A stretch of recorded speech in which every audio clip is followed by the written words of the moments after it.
ساری زندگی کوئی رب کی عبادت کرے، ایک سجدہ بھی معاذ اللہ کسی بت کو کر دے، پچھلی ساری عبادتیں کارت چلی گئی، مشرک ہو جائے گا۔ ایک منٹ کی بھی ملاوٹ دین برداشت۔ سمجھوتا کیسے کر لیتے ہیں لوگ اصولوں پر؟ نہ کریں سمجھوتا۔ آپ ذرا کھڑے ہونا سیکھیں، آپ تھوڑا ڈٹنا سیکھیں، آپ تھوڑا اپنا مورال بلند کریں۔ آپ کا کوئی سٹیٹس ہونا چاہیے، کوئی معیار ہونا چاہیے۔ اپنے مقصد پر کبھی بھی کوئی سمجھوتا نہیں ہو سکتا، نہیں ہو سکتا۔ تو ایک تو اصولوں پر سمجھوتا نہیں، دوسرا دھمکیوں کی پرواہ نہیں۔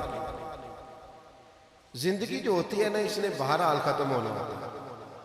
تو اگر کوئی شخص اپنے نیک، جائز اور دینی مقصد کے راستے میں دھمکیوں کی پرواہ کرنے لگ جائے، وہ خیال ہی نہ کرے کہ میں دین بیان کر رہا ہوں اور پھر دو چار باتیں پوری ہوئی نہیں اور وہ ڈر جائے، تو وہ کمزور پڑ جائے گا۔ ایک دو چار پانچ منٹ کے اندر بلیک میل ہو جاتے ہیں لوگ، کوئی برداشت ہی نہیں کر پاتے، نتیجے اس کے ٹھیک نہیں نکلتے۔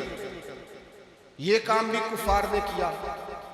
نبی پاک علیہ السلام نے اعلان نبوت کیا تو سلسلہ جب آگے چلا تو ایک ٹائم ایسا آیا کہ ساری برادری اکٹھی ہو کے جناب ابو طالب کے پاس آ گئے۔ یہی چچا تھے جو حضور کی ہر حوالے سے طرفداری بھی کرتے تھے، حمایت بھی کرتے تھے۔ وہ آئے، آ کے جناب ابو طالب سے کہا کہ یہاں تو آپ اپنے بھتیجے کو منع کریں، وہ ہمارے معبودوں کو برا بھلا کہہ کے ہمارے جذبات کو ٹھیس پہنچاتے ہیں معاذ اللہ، یہاں پھر آپ تیار ہو جائیں ہم سے جنگ کرنے کے۔ اور شدید انداز میں بات کی۔ جناب ابو طالب نے ایک دفعہ تو ٹال دیا، وہ دوسری دفعہ پھر آ گئے، آپ سے کہا تھا پر آپ نے بات نہیں کی، آپ دیکھ لیجئے یہاں آپ حمایت چھوڑ دیں، ہم جانے وہ جانے۔ اور شدید دھمکی دی انہوں نے۔ جناب ابو طالب اب بوڑھے تھے، اور پھر یہ کہ ساری برادری، انہوں نے نبی پاک علیہ السلام کو بلایا، سرکار تشریف لائے تو کہا بھتیجے میں نے ہر موقع پر آپ کی مکمل حمایت کی ہے، میں ساری برادری کا بوجھ نہیں اٹھا سکتا، آپ اپنے قبیلے کے ساتھ بیٹھ کے بات کر لیں۔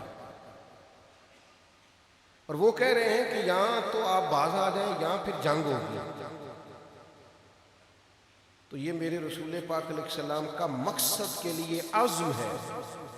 نوجوانوں سنو اور یاد رکھو، کریم فرمانے لگے کہ ذرا لفظوں کی حرارت دیکھنا اور جملوں کا روب دیکھنا اور گفتگو کا ولولہ دیکھنا۔ کریم فرمانے لگے چچا یہ میرے سیدھے ہاتھ پر سورج لا کے رکھیں اور دوسرے پر چاند لا کے رکھیں تو دین کی تبلیغ پھر بھی نہیں چھوڑوں گا، کہتا رہوں گا لا الہ الا اللہ۔ اور حضور علیہ السلام نے فرمایا میں دین کی تبلیغ کرتا رہوں گا، اور چچا دو ہی باتیں ہیں، یا دین غالب آ جائے گا یا میں اپنی جان دین کے راستے میں پیش کر دوں۔ یہ رسول پاک کا دیا ہوا فلسفہ ہے کہ آپ کو دین کا کام کرنا ہے تو جان لڑا کے کرنا ہے۔